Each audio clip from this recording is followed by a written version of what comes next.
Hi, my name is Kyle Malone.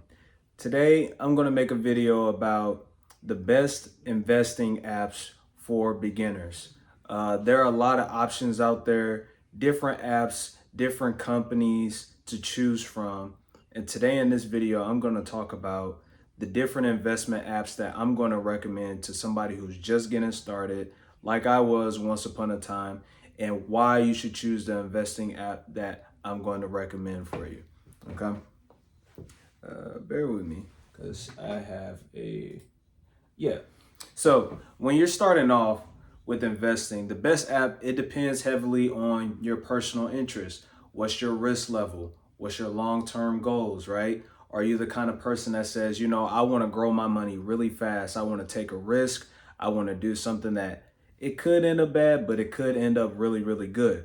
Or do you want to play it safe, right? Do you want to invest in a titan of the industry like Nike or Google or Amazon or something like that, something that's been around for a while, it's reliable, your money will grow slowly, but it'll grow steadily? Or do you want to invest in a newer company, something that is a lot smaller, but it has a big opportunity for growth? And if the company grows, your money's going to grow, right? So we're going to talk about those things.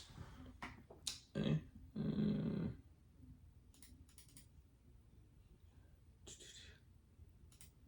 Yeah. So the first recommendation I have is the best hands-on, the best app, the best app for beginners, hands-off beginners.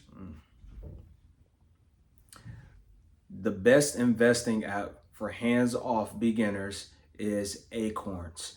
If you want to build the habit of investing without having to think about choosing individual stocks or analyzing market trends, Acorns is a great option for you.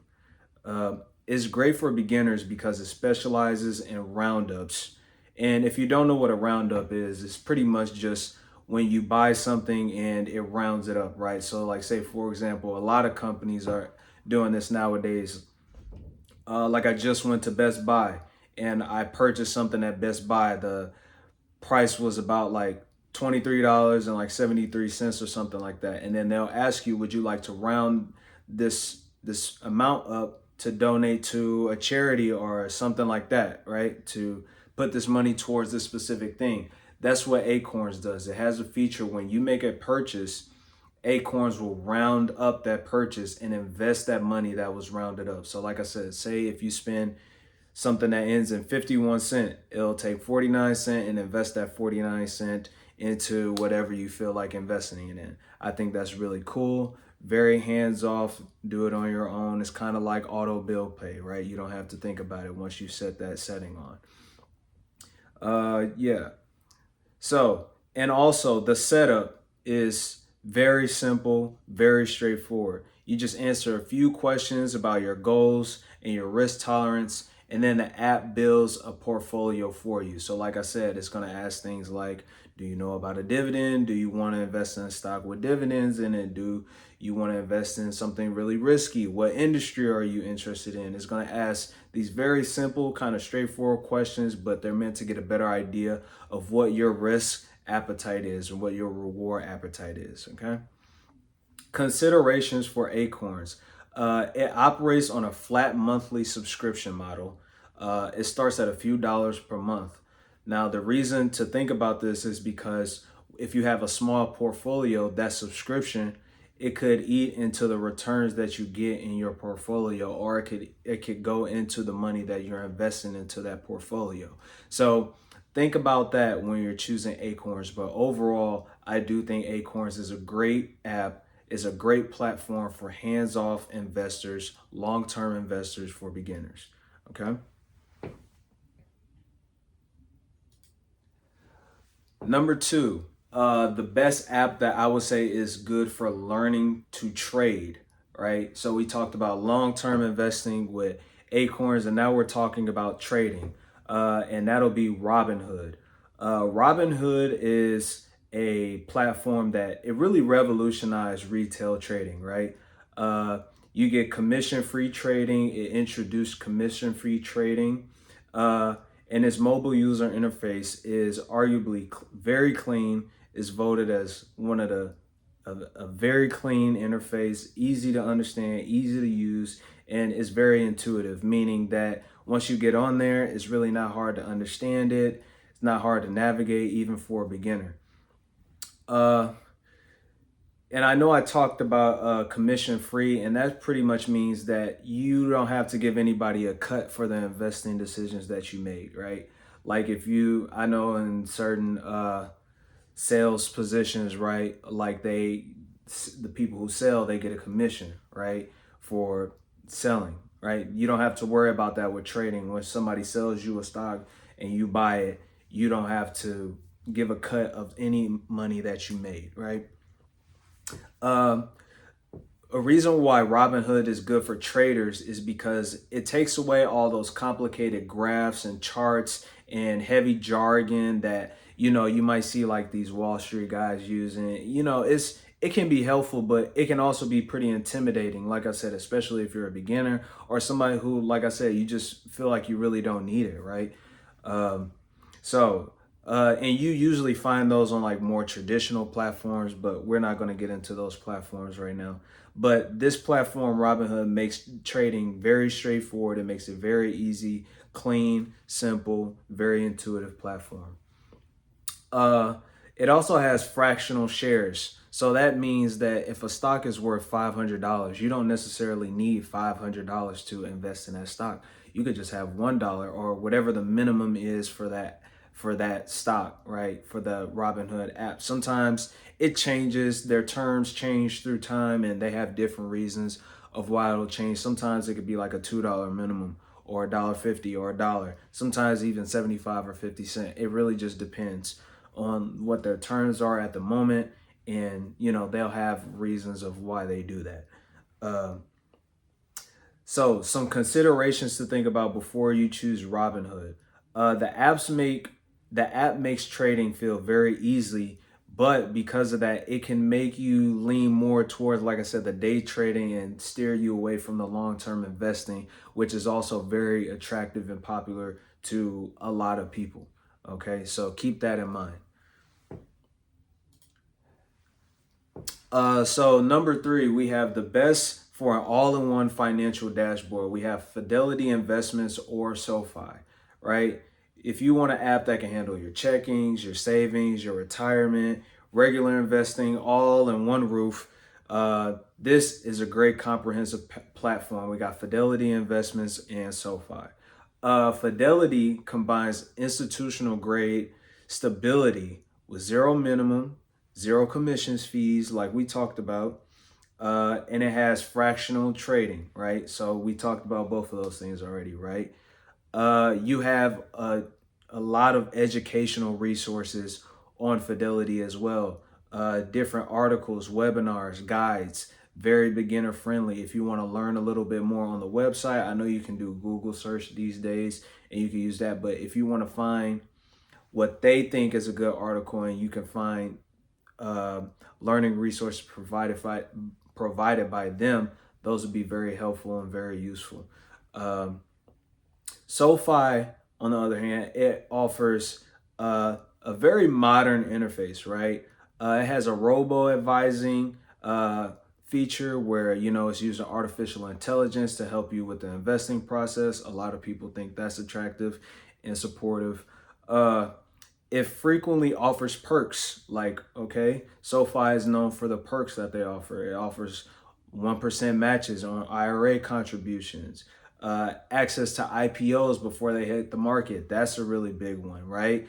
Like, imagine being in an IPO of a company right before it even hit the market, right? Like, you don't really get the opportunity to do something like that all the time. So when you get the opportunity to do that, make sure you're ready, because those can be pretty rewarding. These apps do everything, but you can feel a little overwhelmed. Unlike what I said with the previous app, how it was very simple, very intuitive. These apps can be a little overwhelming just because it has so many things on there.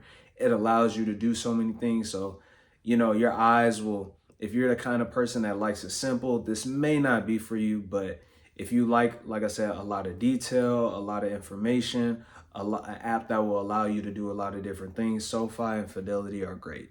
great choices. Okay, and then we have a traditional powerhouse. That's number 4, Charles Schwab. Charles Schwab is kind of the more traditional company. They've been around for a while, and they have an investing app. Um, it's adapted. They've definitely adapted to the mobile era. They've bridged the gap between beginner-friendly tools and expert capabilities. Like I said, they kind of familiar with different types of and trying to appeal to different demographics of expertise, age, things like that, right? Uh, Zero minimum account balance. That's a very big deal, right? You don't need a lot of money, $0. You need $0 to have an account balance. Some balance accounts, like even like not even investing apps, but like you might use like a checking account or a savings account, and they'll have like a minimum amount of money that you need in that account. Charles Schwab, you don't need that. You can literally have $0 in there. You can say, hey, I just want to start it. I don't even know what I want to do. I just want to open the app, sign up for it, and just kind of look around in it. Charles Schwab allows you to do that. The customer support, and it also has institutional grade market research that will allow you to grow your financial literacy, right? So how I talked about SoFi and Fidelity, they have like those articles, those guides. Charles Schwab offers a little bit more. Like you can have uh, lessons with the actual person. You can do things that takes it to another level to keep it short and simple, right? Charles Schwab, like I said, a great resource for somebody with a variety of perspectives on things. Uh, so the only consideration is kind of like I said, it's a little bit more traditional and data heavy, kind of like Fidelity and SoFi. Uh, it might be a little bit more formal at first glance, but it definitely does get the job done, and it gives you everything that you need. Right? So to end this off, like I said, I know there are a lot of platforms, companies, apps that you can use to start or continue your investing journey. And you might choose an app that I didn't mention in this video. I know M1 Finance is a good app. I used that at one point in time. I think it's like a Webull or something like that. I know that's a pretty popular app. There are lots of them, right? There are lots of them. But when you're making your choice, I would say there are 3 things that you should prioritize, especially as a beginner, when you're trying to decide what trading platform or investing platform you should use. Number 1 is the fractional shares feature. Like I said, if a stock is worth $500, you want an app that allows you to invest in that, even if you don't have $500. You know, some people just say, hey, I got this $5. People keep saying it doesn't matter how much money I have, just put a little bit in. I just want to put a little bit in. You want to use an app that allows you to do that, allows you to participate in the markets no matter how much money you have. Okay? Zero commission fees. I also talked about this already.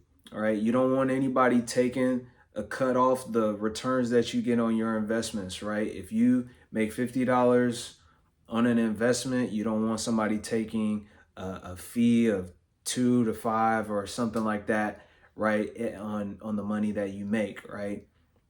So be looking out for that, zero commission fees.